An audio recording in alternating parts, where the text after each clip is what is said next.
পরমাত্মা নিয়ে মানুষ বলে অনেক কথা, আত্মা থাকে অনুভূত হয়, বুদ্ধি তার সঙ্গ।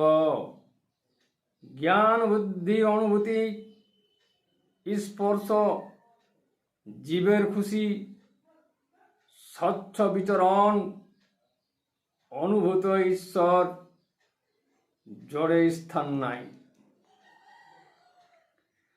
স্পর্শ যেখানে আছে সূক্ষ্ম বিচরণ, ঈশ্বরের অস্তিত্ব আছে বর্তমান।